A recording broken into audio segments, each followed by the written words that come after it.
Good morning friends. आज हम लोग पढ़ने जा रहे हैं फार्माकोलॉजी सेकंड, जो कि 5th सेम में हम लोग पढ़ेंगे। इसमें यूनिट फर्स्ट है drugs acting on cardiovascular system.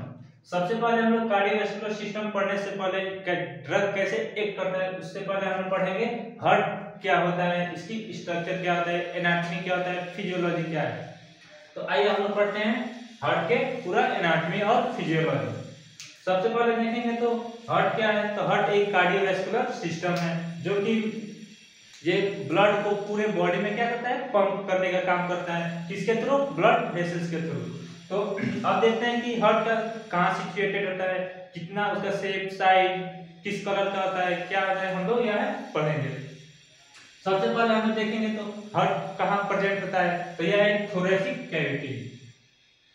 Thoracic cavity में हार्ट प्रेजेंट होता है, ठीक। और ये स्टर्नम के लेफ्ट साइड में प्रेजेंट होता है, ठीक। अब हम लोग देखते हैं कि हार्ट की कितनी लेंथ होती है, विड्थ कितना होता है और थिकनेस कितना होता है।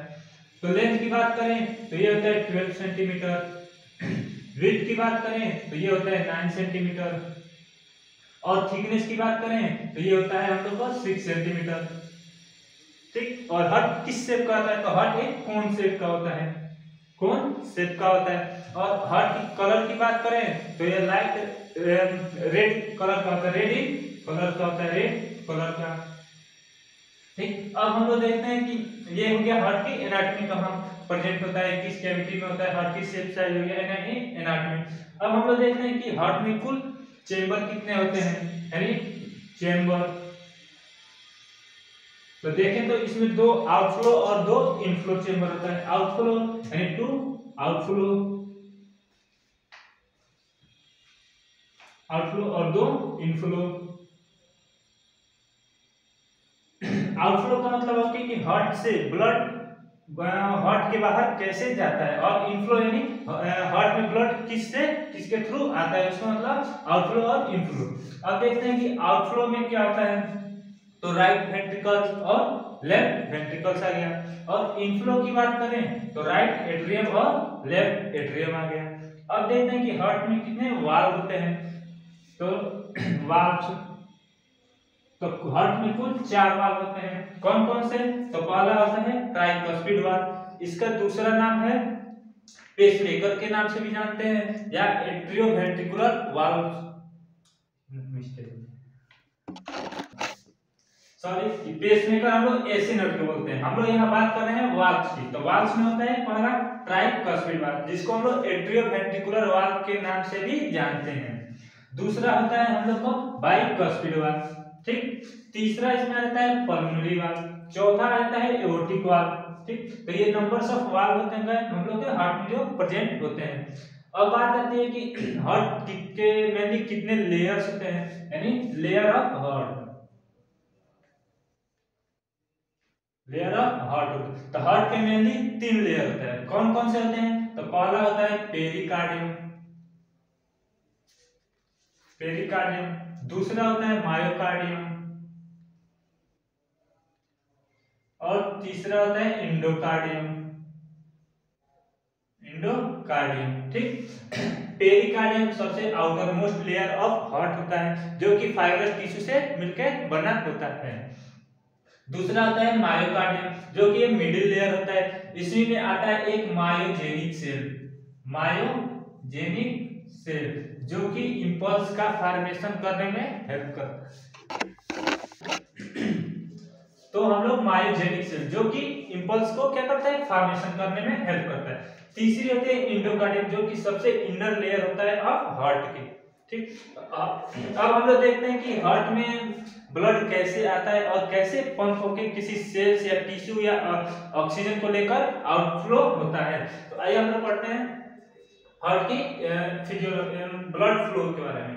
देखिए सबसे पहले होता है superior vena cava, superior vena cava और इंफीरियर वेना कावा।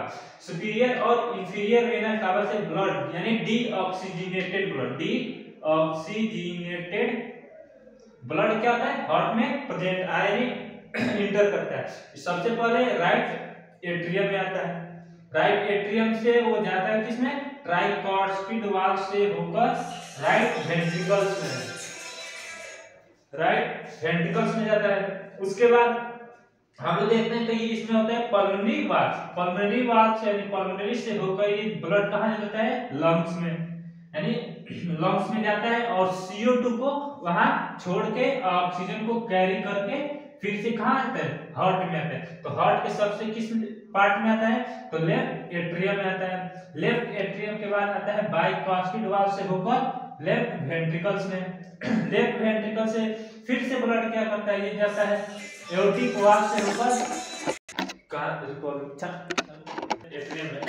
तो हम लोग पढ़ रहे थे तो देखो लंग से ब्लड आता है कहाँ लेफ्ट एट्रियम में। लेफ्ट एट्रियम के बाद ये होता है बाइकास्पिड वाल्व से होकर ये कहाँ जाता है लेफ्ट वेंट्रिकल से। लेफ्ट वेंट्रिकल से फिर ये एओर्टिक वाल्व से होकर ये एरोटा में जाता है और एरोटा से ब्लड पूरे हम लोग को बॉडी सेल्स में क्या होता है ऑक्सीजन के साथ चला जाता है। ठीक, अब हम लोग देखते हैं कि इसमें जो ये इंपल्स है ये इंपल्स का फॉर्मेशन कैसे होता है, इंपल्स कहाँ से कहाँ जाता है जिसको हम लोग बोलते हैं फिजियोलॉजी ऑफ हार्ट, यानी हार्ट कैसे वर्क करता है। तो आइए हम पढ़ते हैं एसए नोड। एसए नोड का दूसरा नाम होता है पेसमेकर के नाम से भी जानते हैं। ठीक, एसए नोड यानी साइनो या एट्रियल नोड। ठीक, अब देखते हैं कि एसए नोड क्या करता है इंपल्स का फॉर्मेशन करता है। इंपल्स का अब इंपल्स का फॉर्मेशन करता है। उसके बाद एवी नोड क्या करता है, एवी नोड भी स्मॉल अमाउंट में इलेक्ट्रिकल इंपल्स का क्या करता है फॉर्मेशन करता है और ये जो एसी नोड होता है वो क्या करता है इलेक्ट्रिकल इंपल्स को क्या करता है एवी नोड के पास सेंड कर देता है यानी चला जाता है। उसके बाद एवी नोड क्या करता है ट्राइकॉस्पिड वाल्व को, उसके बाद बंडल ऑफ हिच को, उसके बाद देखे तो बाइकॉस्पिड वाल्व को, एओर्टिक वाल्व को और पल्मोनरी वाल्व को क्या करता है इंपल्स देता है। ठीक, अब देखते हैं जो इंपल्स आता है किसमें बंडल ऑफ हिच में। तो बंडल ऑफ हिच क्या करता है ये इंपल्स को होकर कहां चला जाता है पुरकिंजे फाइबर में। पुरकिंजे फाइबर में, पुरकिंजे फाइबर में ये आ गया हम लोग का इंपल्स। अब देखते हैं पुरकिंजे फाइबर में फाइबरस नामक एक रेशे होते हैं जो कि क्या करते हैं कॉन्ट्रैक्शन में हेल्पफुल करते हैं। अब देखते हैं कि ये इंपल्स जब आता है तो ये क्या करता है ब्लड हार्ट को कॉन्ट्रैक्शन कराने में हेल्पफुल करता है। तो ये हम लोग होता है कि हार्ट का फिजियोलॉजी कैसे है।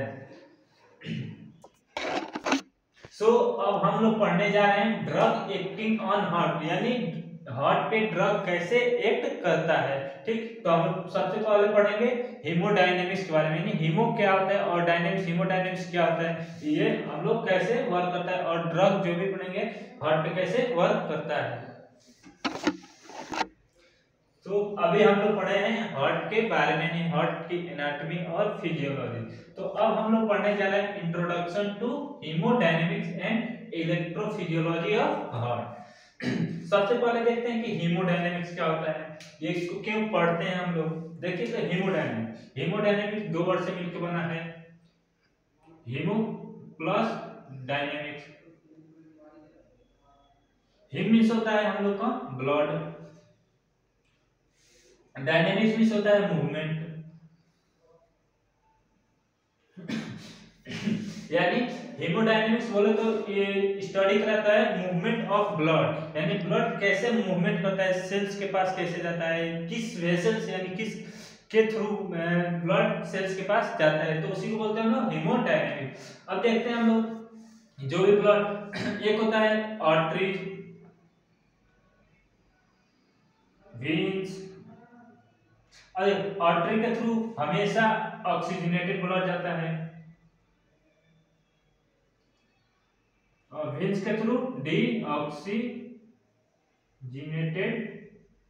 ब्लड। अब देखते हैं हम लोग हेमोडायनेमिक्स के अंदर ये क्या क्या पढ़ा हम लोग पर, जैसे होता है blood pressure, artery, veins, stroke volume. अब उसके बाद हम लोग पढ़ते हैं हीमोडायनेमिक्स, यानी हीमोडायनेमिक्स के एलिमेंट्स क्या हैं। तो यहां देखेंगे एलिमेंट्स ऑफ हीमोडायनेमिक्स।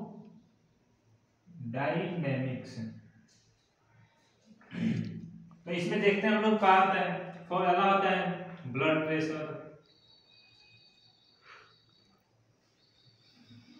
दूसरा आता है कार्डियक आउटपुट, तीसरा होता है स्ट्रोक वॉल्यूम,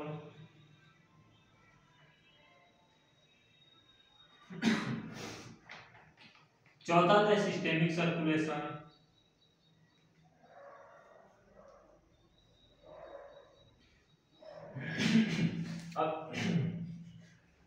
अब देखते हैं हम लोग ब्लड प्रेशर क्या होता है, कार्डियक आउटपुट क्या होता है, स्ट्रोक वॉल्यूम क्या होता है और सिस्टेमिक सर्कुलेशन।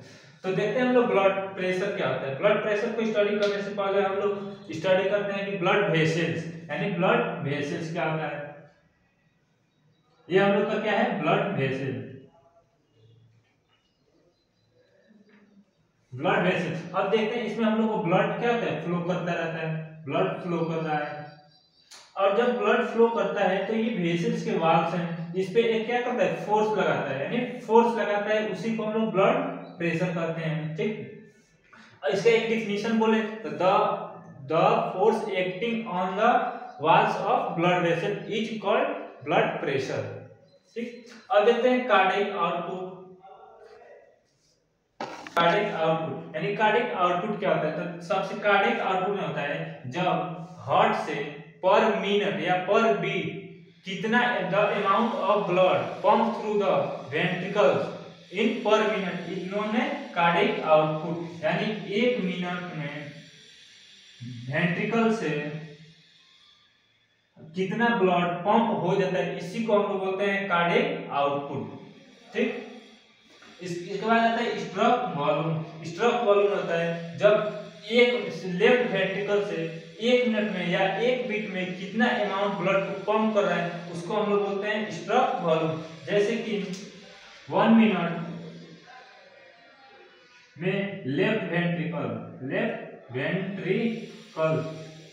ब्लड कितना अमाउंट पंप कर रहा है,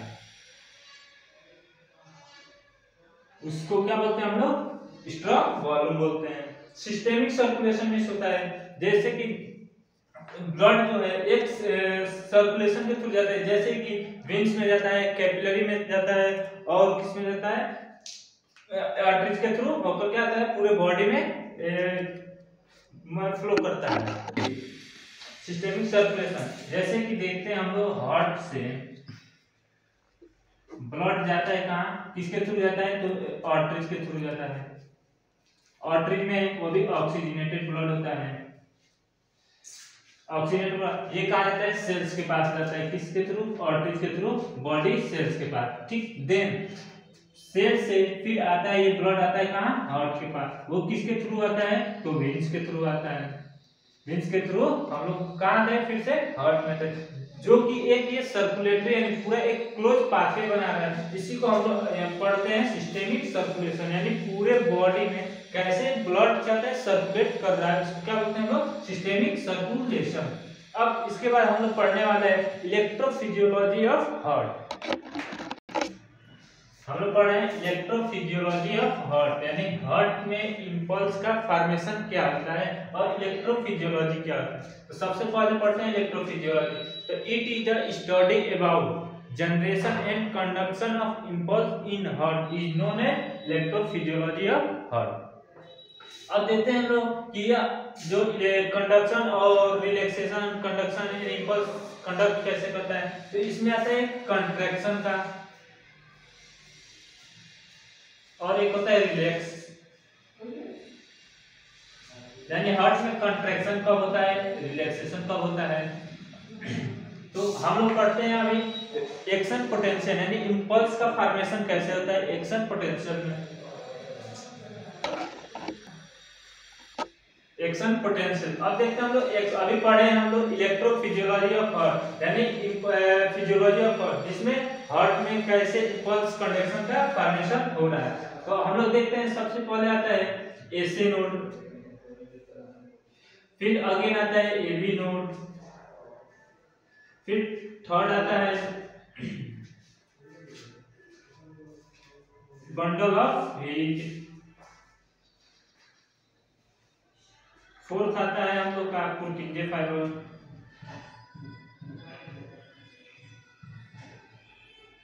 पुरकिंजे फाइबर, इसके थ्रू हम लोग का इंपल्स क्या होता है, इसको बोलते हैं दूसरा नाम पेसमेकर के भी नाम से जानते हैं। ये जो क्या करता है, इंपल्स का फॉर्मेशन करता है, कौन, एसए नोड। ठीक, एसए नोड से एबी नोड जाता है, फिर एबी नोड से बंडल ऑफ हीट में जाता है, बंडल ऑफ हीट से पुरकिंजे फाइबर में जाता है। तो हम लोग को पढ़ना है कि इंपल्स फॉर्मेशन कैसे होते हैं, एसए नोड में इंपल्स कैसे फॉर्म होता है या कैसे उसका रिलीज, तो हम लोग पढ़ने जाते हैं।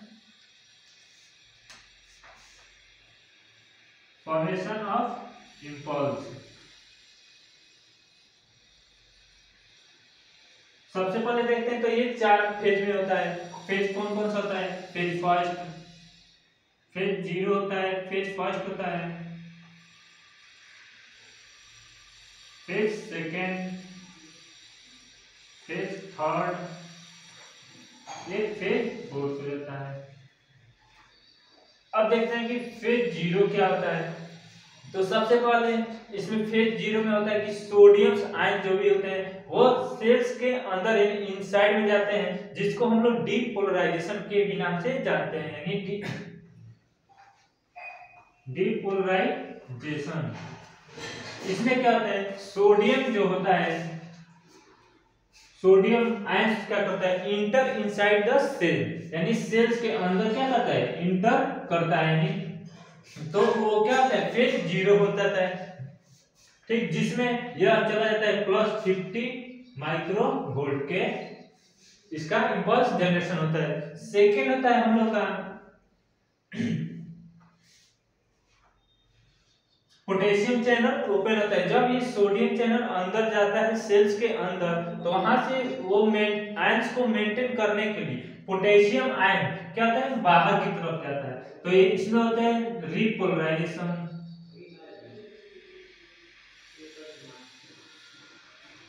रिपोलराइजेशन, और कुछ टाइम के लिए पोटेशियम चैनल क्या होता है, ओपन होता है, और सोडियम चैनल क्या होता है, बंद होता है, और सोडियम चैनल वहीं पे ब्लॉक हो जाता है। ठीक, कुछ टाइम के लिए पोटेशियम चैनल ओपन होता है, जिसको बोलते हैं रिपोलराइजेशन। अब आता है phase third, phase second.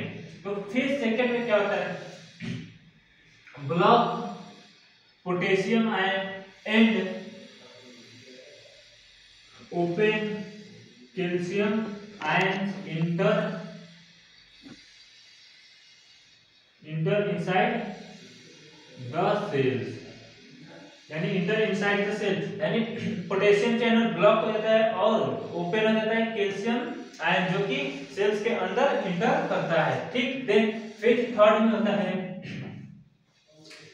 Block calcium ion and open the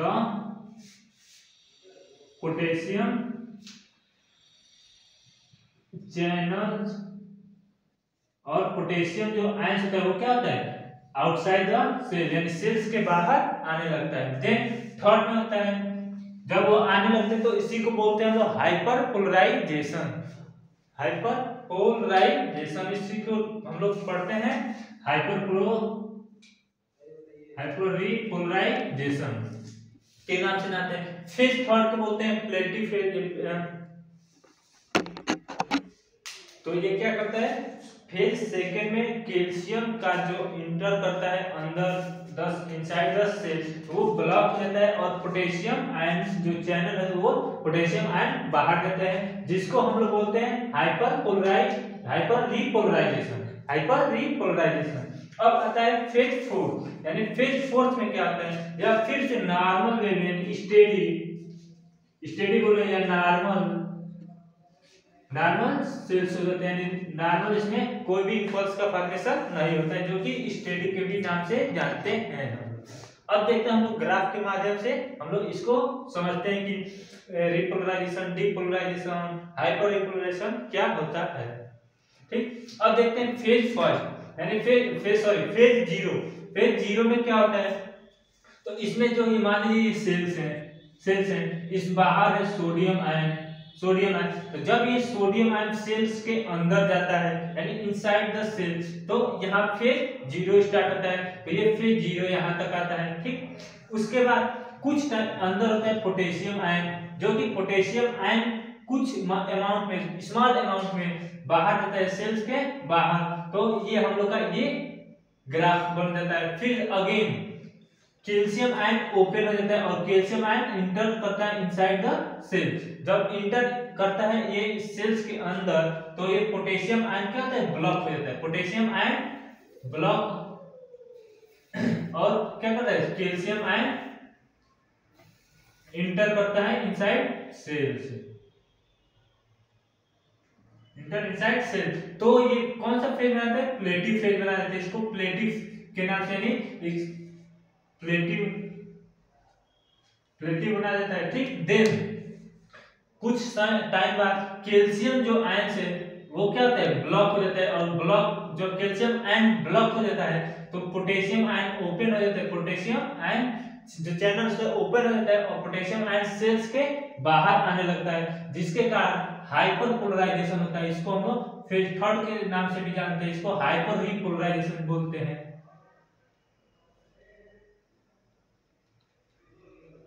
hyper repolarisation, ठीक। उसके बाद आता है रेस्टिंग स्टेज, यानी इसको फेज फोर्थ के नाम से जानते हैं। इसको बोलते हैं रेस्टिंग कंडीशन, यानी इसमें सेल क्या होता है, रेस्ट कंडीशन में आ जाता है। इसी को हम लोग बोलते हैं इलेक्ट्रोफिजियोलॉजी ऑफ हार्ट, यानी हार्ट में इंपल्स का कैसे फॉर्मेशन होता है या कंडक्शन कैसे होता है, इसी को हम लोग माध्यम से हम लोग पढ़ते हैं, एक्शन पोटेंशियल। Thank you. आज हम लोग फिर अगले दिन स्टार्ट करें एक नई टॉपिक के साथ। मिलते हैं। Thank you so much.